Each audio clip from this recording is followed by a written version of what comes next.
Hey guys, I wanted to give you a quick update on IRMA before I go to bed. I'm going to make this short and simple because I'm tired and I want to lay down. Got class in the morning. Okay, so right now, IRMA is a Category 5 hurricane still. 185 mile an hour sustained winds. It's moving towards the west, northwest at 15 miles an hour. And its intensity and track are still up in the air as far as model output goes. I would say I'm going to go off on my own little thing here and say this is going to intensify as it goes across the Caribbean. Even though there's more shallow waters here and possibly an increase in wind shear as you get towards this part. But the waters this part of Florida are really warm, like 32 degrees Celsius. You can do the math for Fahrenheit if you want to. I'm not going to do it, but I can tell you that's very warm for a hurricane, and that'll provide a lot of energy. Regardless of the increase of wind shear, that doesn't automatically mean that the hurricane will just get blown apart. It has to be substantial and it has to affect its core for the most part. So if this hurricane can keep its convection, uh, the circulation around the core of it, then it won't be beastly like it is now, but it's not going to be anything weak. I have some. I've been posting garbage on this all day. Okay, so pretty much what the disparity is with the model output is that you have this long wave trough right here, and all these colors, red is positive vorticity advection and the blue is negative. And at the 500 millibar chart, you have what we call as geostrophic winds, where your wind barbs are completely parallel to the contour lines or isobars or whatever you want to call these lines. And if they're not, that means that there's some kind of cold air, energy, something, everything's not, level and the same. And I saw it right here.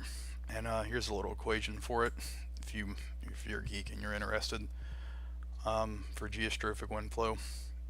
And you can kind of see it right here, but this doesn't, you know, pretty much every model, especially like the GFS, I'll show you guys here in a minute. Like the GFS, don't look at that crap. That thing is drunk. I don't know what's wrong with it, but it's not right. This trough is not gonna. I thought it was gonna, get out of here pretty quickly, um, but I don't think that's the case. Um, then the GFS also had, the hurricane barreling through a stationary front through a high. That's not how it works. Okay, so here's the trends. This is 12Z earlier today. See if I make this a little bigger for you guys. Apparently not. Well, there we go. Okay, so you can see the GFS, and this is 0Z. This is the last to come out. GFS all the way down here, like doing its own thing. I don't know what it's doing, but I'm thinking this HMON model is, and the WRF is pretty spot on as far as placement and intensity goes. I think that it will make a more westerly track. There's no way that it's gonna cut this close. I'm not seeing it. The National Hurricane isn't Center isn't seeing it.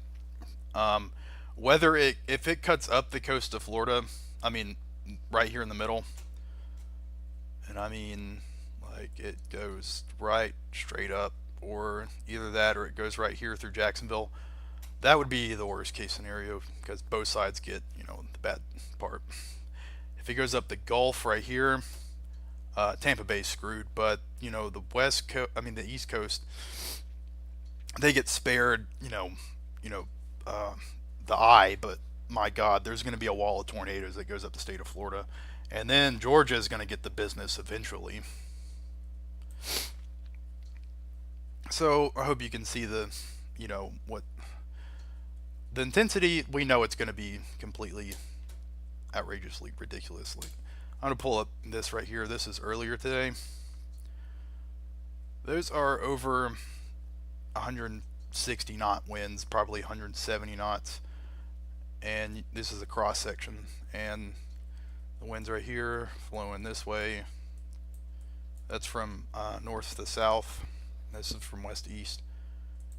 You don't want to, just you can see how fast the winds change and how completely insane they are. That's something you don't want to be in. I'm telling you right now.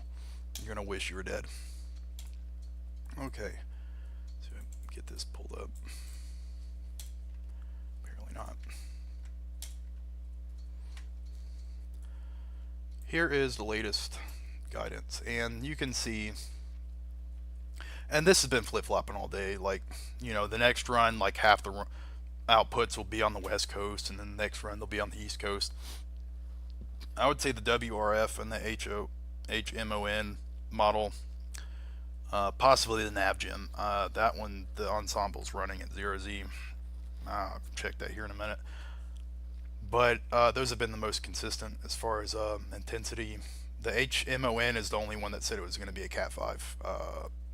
This time, 24 hours ago.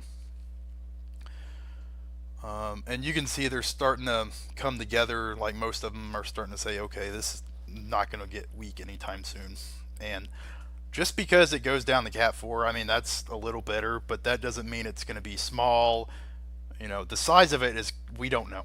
And that's what's bad.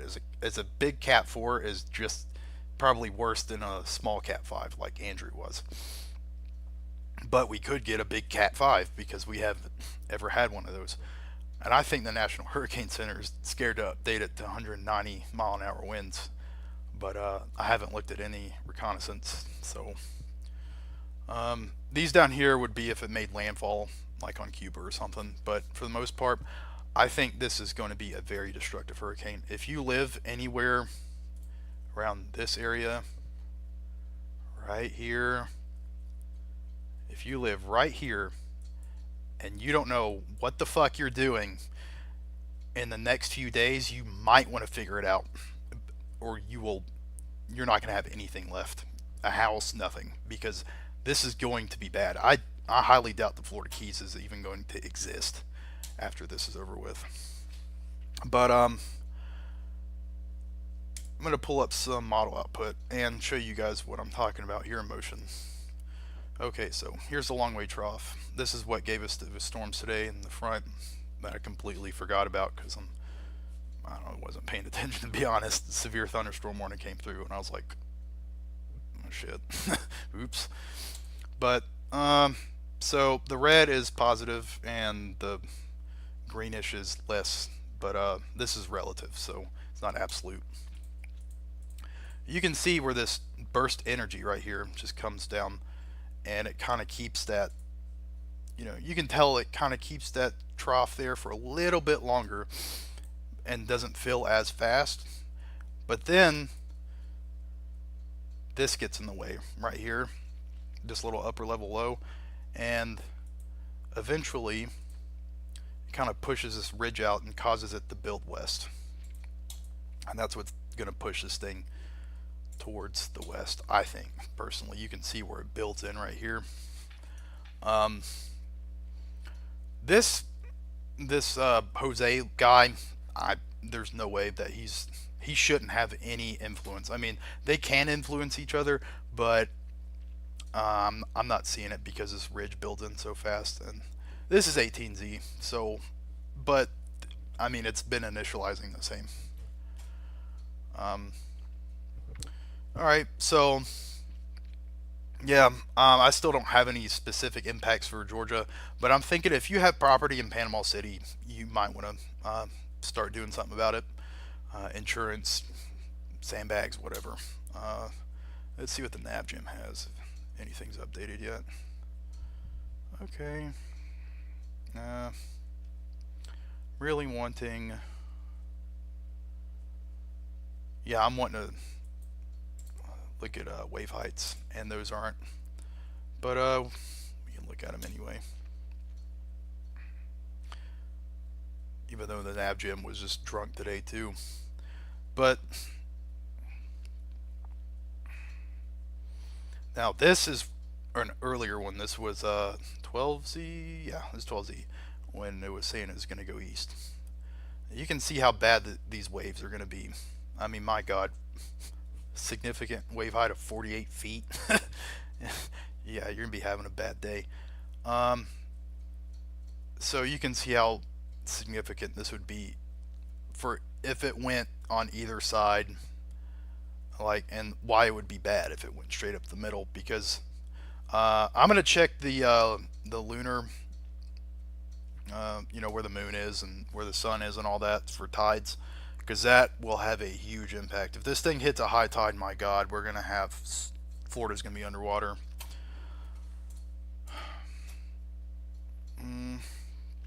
This is that same model I was trying to show you, but this is the HRR, and it's one of those models that just kind of spits something out constantly.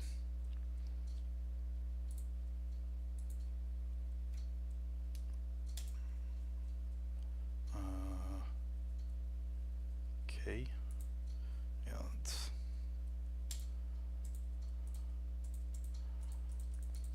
that's not what I wanted. Okay, well, clearly I need to go to sleep. But this is just too much fun. Oh yeah, wait, I gotta show you guys pictures of it. Okay. Here's a water vapor. You can tell that, I mean, there's no dry air getting anywhere close to that eye. I'm thinking that it's going to go through an eye wall replacement cycle because this convection's starting to slowly wrap around and getting closer and closer to the eye.